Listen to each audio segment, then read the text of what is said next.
शान्ताकारं भुजगशयनं पद्मनाभं सुरेशं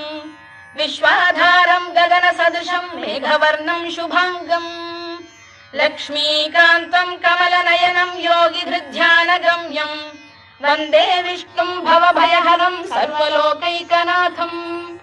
मेघश्यामं पीतकौशेयवासं श्रीवत्साङ्कं कौस्तुभोद्भासिताङ्गम् पुण्योपेतं पुण्डरीकायताक्षं विष्णुं वन्दे सर्वलोकैकनाथम्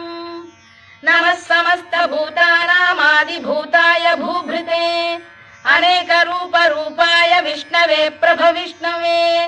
सशङ्खचक्रं सकिरीटकुण्डलं सपीतवस्त्रं सरसीरुहेक्षणं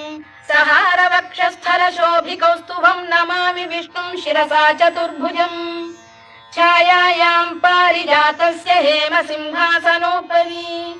आसीनम्